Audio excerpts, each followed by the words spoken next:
Foods Farm Kitchen, where we are utilizing our produce box this morning. My name is Cynthia Shea. I work for the Food and Nutrition Department. And how you doing, everybody? My name is Jalil. I'm 15 years old, and I go to Boyd High School, early college in Baltimore.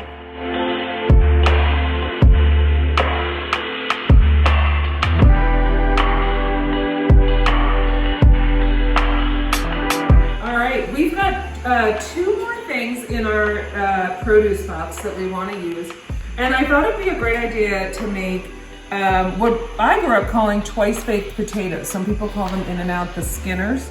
I don't know, maybe we'll have a new nickname for them by the time we're done.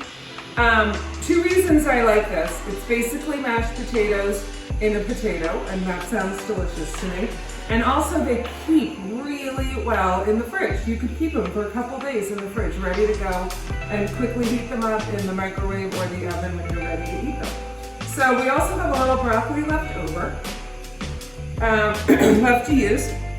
This is really, really nice broccoli. Really firm, dark green flowers. So we're gonna cut this up really small and cook them just to put a little broccoli on top of our baked potatoes.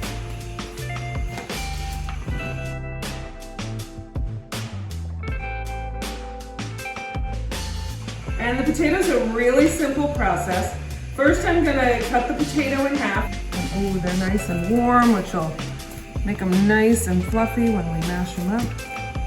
So this size potato, I put it straight in the oven, as is, no foil, no oil, no salt.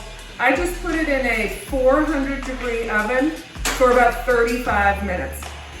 And Jalil, just remember, you're trying to keep that skin intact so that it's a nice little boat.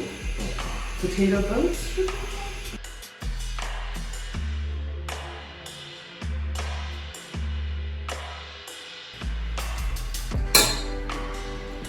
Great, Jalil. So now we've got our insides in the bowl, and it's time to basically make mashed potatoes. From the pantry, I'm gonna cut a little bit of butter. And again, you can use really as much as you want. So let's put a little in there with milk. I always go with the philosophy you can add, but you can't take away. So let's just start with a little bit.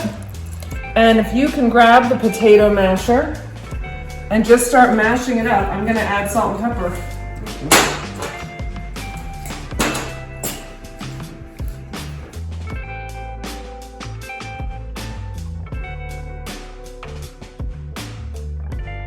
All right, let's fill them back up.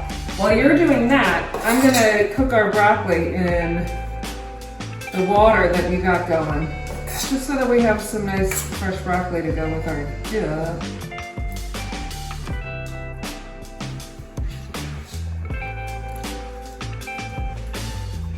They're nice in little pieces. I'm just gonna give this broccoli like 2 minutes in the boiling water.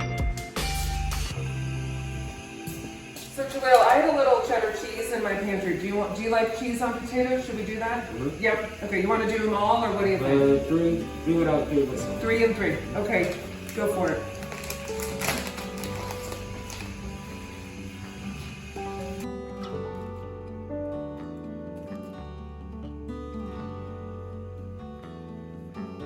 Oh, that looks so good. That's gonna be good. And you know what? Since we have a little more cheese, maybe on we'll put the little cheese on the broccoli on top once those are warm. The other thing I'm gonna pull out of my pantry for this is we've got a little Italian seasoning and some garlic powder. So we can each like season our potatoes as we want. Okay, Jalil, last step on our potatoes. How good do these look? They look very good. Right? Great. So we've got some really nice, beautifully cut by expert hands broccoli cooked off. I do want broccoli on my potato. Do you want it on yours? Yeah. All right, so let's pop that back in the oven for just a minute to melt that cheese. Don't touch it, it's up. And we'll be ready to eat. Thanks.